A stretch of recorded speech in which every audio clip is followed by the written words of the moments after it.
welcome to the Menu Mix with me, George Wetz. And me, Matt Holy. And the Menu Mix is a podcast where each week we take a different restaurant's menu and we're going to look at it to find out some of the psychological tips and tricks they've got going on, and also some of the behind the scenes decisions they've made to make this a great restaurant experience.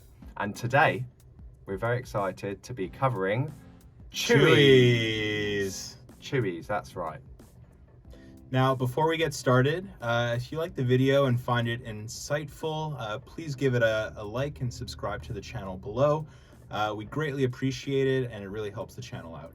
That's right. So let me tell you a little bit about Chuy's. So Chuy's is a Tex Mex concept out of Texas originally, but now has grown to 100 locations across about 17 states, mostly in the South.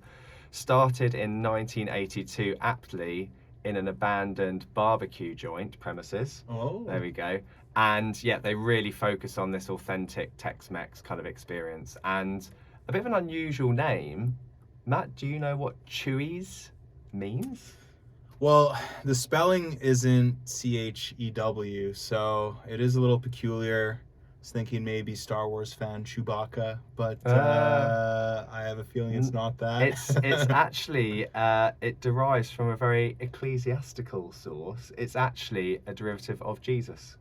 Oh, wow. Jesus, Jesus, Chuy.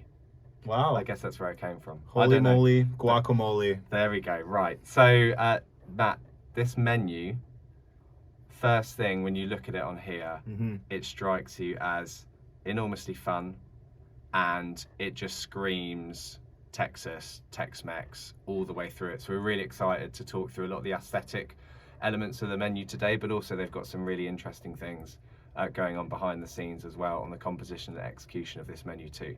So firstly, we're going to focus on some of those aesthetic elements of this menu. And the first thing that we wanted to call out was all around the layout. So do you want to talk a little bit about the giving menu items space point? For sure. So if you look at the first page of the menu specifically, you'll notice that there's actually only 5 menu items in the entire top half of the menu. So a lot of menu real estate to really drive these 5 menu items. These are the appetizers and shares, the things that are used to get the meal going, really good cross-sell and upsell opportunity for the brand. Now, one thing that's really smart about this is Chuy's, you actually get chips and some of their famous boom boom sauce at the table, complimentary for free when you sit down. So another way that they really encourage guests to order the appetizers is by calling out the dips. I think it's take a dip. You could see you can take a dip. You could take a dip. It's circled right there. So really just giving this a lot of space so that guests feel, invited to order those menu items. Exactly, and you see this all the way through with the use of color to block color out particular sections like the appetizers and down here the burritos and tacos, but also they've used just white space as well to kind of bring attention to different menu categories there. And one of the things to do with this kind of layout and color in particular was the magic color yellow. That's right. Which is this lovely, fun, vibrant color, which is just communicating to you want to have a good time. And there's some kind of psychology behind the color yellow, right, Matt, particularly with menus? Yeah, that's right. So the color yellow, as you just referred to, it evokes the emotion of like fun and happiness and kind of playfulness, brightness, and indulgence. So what you'll actually notice on this menu, if you look at the negative space where yellow is used, it's appetizers, but it's the really fun menu categories as well. Fajitas, you got kind of desserts, and then as well on the cocktail menu, it's in their signature kind of margaritas and signature cocktails. So these are, I certainly think, the most fun parts of the menu. Yeah. And this is to get the guests to feel this kind of fun and happy emotion when they order, but as well when the menu items arrive, it's kind of already there subconsciously. That's right. So that's all about the layout and use of color.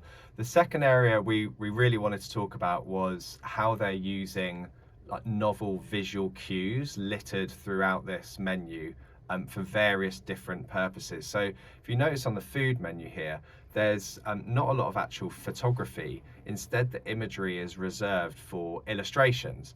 And on this first section, so the first page of the menu, you're going to see here right at the top, which takes up all this space, there's 2 or 3 really important illustrations. The first one that really grabs your attention is this, heck, these go with everything. So this is their big margaritas, which we're going to come on to a bit later. So it's already lining you up to order a margarita and saying, hey, if you order this, you're definitely going to like it. The other one down here is this guacamole being made fresh every single day. So they're using this as a device to tell you that, you know, they're making this from scratch, that it's a high quality ingredient, and it's going to be, you know, a lot of fun as well. So just all the way through these, there's some others, aren't there, Matt, on the next page? I think the one we want to call out was the fajitas. The fajitas this is as well, great little illustration there, and it really stands out. Why do you think they've done this? Well, so a couple of reasons. I mean, there's literally in the restaurant industry the fajita effect. It's kind of whenever you could incorporate some playfulness, some theater into your service of a particular dish. So as you know, when fajitas come out, they're sizzling, you hear it, you see the smoke coming out, you could smell the dishes. So really kind of catches everyone's attention. They want to sell as many of these things as possible. Not only for that, but also because these are their most expensive menu items on the entire menu. And we're going to come on to pricing in a minute because it's a very interesting pricing strategy on this menu. A couple of other areas that they've used, it's not just the illustrations, but they've got these kind of call outs like these stickers here, again, to communicate everything's kind of being made fresh as well. And other illustrations just littered around, and use of different kind of colors and iconography. So it's a really like fun way, but a way that makes it very distinctive and stands out. And it really, when you kind of, if I zoom out on here, they're kind of the elements that really capture your eye as you're first looking at it. They're very intentional, the specific things they're calling out, because they're typically either communicating something about the value proposition or something about driving you to order an upsell, which you might not have intended to do before. Yeah, so on that point with the margaritas specifically, sometimes you you might not get a chance to get to the cocktail menu by the time the server comes to the table. If that's the case, you know, it gives you that cue to be like, you know what, I'll just start with a margarita. That's a great cross sell. And yeah, as you mentioned, like freshness is really kind of the main theme of a lot of these visual cues. You notice it on the cocktail menu on the first page. They have a big picture of literally what the cocktail makes, and then all of the kind of verbiage around that evokes kind of freshness and high quality of ingredients. So you can imagine this cocktail menu being on the table at this size, and you're seeing this big picture of this drink going, oh, that's a decent sized drink. I'll have one of those, please. And yeah, great use of the words kind of around that. So really interesting how this particular menu has used that to generate personality, these visual cues, but also to drive some additional sales into the business. So that's great. And talking of sales, I want to talk a bit about pricing next, because we typically touch on pricing these because restaurants have such diverse and divergent pricing strategies they employ, both in terms of what's the lowest kind of item on the menu, what's the highest priced item on the menu, and the use of like, you know, is it a single digit, is it a round number, etc., like that. And the thing we really wanted to focus on here is the range of pricing on the menu. So if I look at the appetizers, the cheapest item there I've got is $8.09. Okay, that's the cheapest item there. If I go through the other core menu categories, so I'm going to look at my soups and salads, I'm going to look at my burritos, my tacos, and house specialties. Pretty much everything on the core menu, except for the fajitas, is all between the range of $8 and $13. So if you think about that, everything from appetizers to mains, quick lunch bites, is all within a very tight range that they've gone for. They're cocktails as well, actually. Really good point, Matt. The cocktails, if we go over here, even your cocktail is going to be between $8 and $13, whatever you choose. So why do we think they have done this? We've got this opposite strategy, because before you say, in the industry, there's a lot of talk right now about a barbell strategy. And what they mean by that is you have some items priced very low and some items priced a lot higher. And the reason for that is because in the economy right now, there is a lot of people who are earning good money and can afford to pay high prices. And then there's a real split between those who have not got such a high income but still want to go out and have a bite to eat but want incredibly good value. So you've got these two very distinct groups of people, and restaurants are typically using pricing to appeal to each of those differently.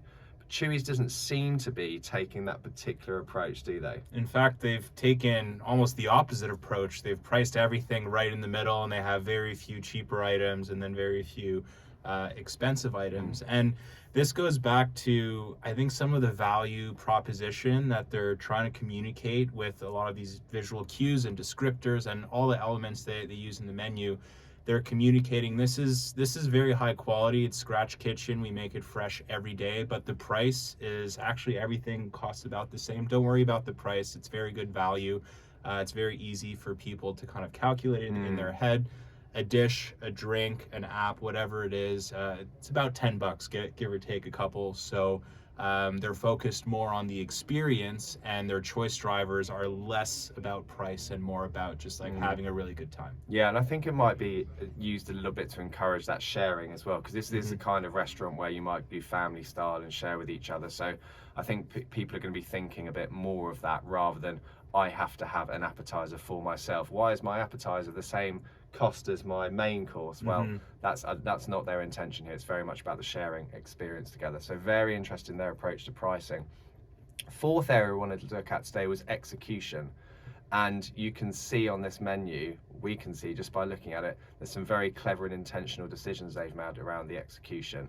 The first, Matt, was related to the back of house, so the kitchens. Yeah, definitely. So this kind of comes with the game of a Tex Mex menu. A lot of the dishes use very, very similar ingredients. A lot of the prepped ingredients are utilized all across the menu. So this leads to kind of minimal food waste, but also a really efficient use of any of the prep that has been done for, the sauces, the chicken, beef, etc. It's all the same like style of stuff, just kind of different vessels. So from a back of house perspective, this is a really easy, relative to the rest of the industry, let's say, menu to execute on across many locations. It's designed for consistency, whether you're in Texas or any of the other states that Chuy's is in and continuing to expand to. Yeah, exactly. And then on the front of house side, we actually noticed a couple of things where you think to yourself, have they made this more complicated than they could have made it? And we think they have, but we think they've done it for a very specific reason. So one of the ones that we wanted to call out was the chips. So it's actually not on the menu, so we're cheating a little bit here, but we do know that when you arrive in the restaurant, there are always chips already kind of on the table. Your server brings them to you soon after. The reason they've done this, however, is if you look at this part of the menu here, this take a dip section, you've got the chips, but surely you need to dip them in something. And so they're driving straight away this kind of upsell. So maybe people that weren't thinking about having chips and dip, now they've got the chips and might think, oh, well, we've got to have something to dip them in. So that added complexity is used specifically to drive upsell of these items here. And a similar thing is going for the drinks as well. So if we go across to their margaritas, you get these big kind of shake it up margaritas, which are kind of double size. Very good value for what they are, but they bring them to the table. So you've got your glass and you've got the shaker. So it's a bit more for the kind of the server to have to deal with. But the reason for that is they're able to command a price point, which is, say, 50% more than they would if someone was just ordering the one drink. So the consumer thinks, oh, I've got great value. But from the restaurant side, they've actually kind of got 1.5 drinks, kind of roughly, out of the consumer. Well, on that as well, they chose very smart glassware because, as the shaker kind of sits on the table, maybe a little bit of ice will melt. So they actually have the strainer there to go into the martini glass.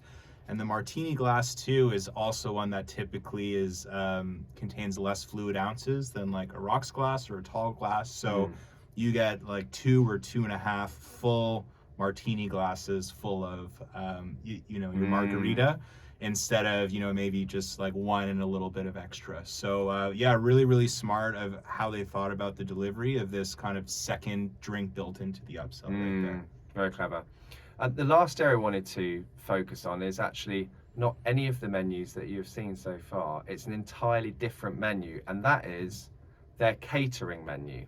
Now, catering has been a huge growth area for many restaurants over recent years, because as technology's evolved, firstly, it's become a lot easier for them to now run a catering effort. So there are many providers out there that can offer them this software to kind of fulfill orders and manage them. So if you think about a restaurant, there's a lot of fixed cost and assets. You know, they've got the rental space, they're hiring staff anyway in the back of house. So it's a really natural way for them to expand and leverage their existing customer base as a marketing channel to get some sort of skew of their current menu out there into the market. Now, if you look at this catering menu, how different is that to this kind of like over the top kind of fun menu here? This is much more serious, clean, kind of, you know, and I think the reason they have done that is, you know, they can cater for 100+ people with this from Chuy's, right? And it could be for business meetings, it could be for weddings, some big event. And I think they've done this intentionally to give it that more serious tone, because whenever you're ordering, I don't know if you've ordered for an event before, but you're hoping your catering supplier comes stressful. You're like, oh, well, is it going to work? Oh, is someone going to drop that? No. And this is saying to you, it's okay, we got this. It's saying, we take this seriously, we take your special day seriously, and we're going to treat it with the correct level of care. So I really like how they've done this and used some actually really nice quality photography to show you the kinds of experience that you're going to get at this kind of scale. So very clever what they've done with the catering menu there. Yeah, definitely.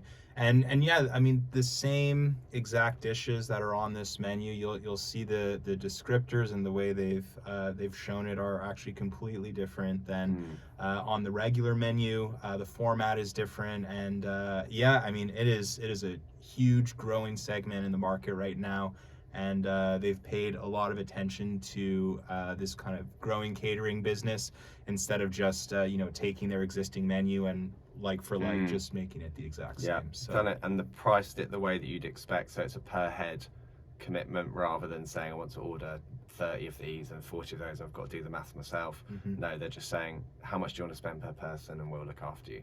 So this is great. So we wanted to touch on the catering menu as our final piece today. So thank you very much, Matt, and to Chuy's for this fabulous menu. I've really enjoyed looking at this one today.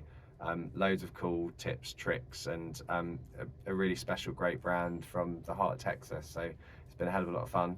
And next week, we're going to be covering... Again, not sure. We should probably start planning these things. We're 5 episodes in now, which is a little milestone. It's our first milestone. Yeah, there we go. Reps. So if you do have any ideas as to who we should cover next, maybe it's your restaurant, maybe it's a restaurant you know and love, just drop us a note and we will seriously consider it. Okay. That's all. That's it for today. Take care.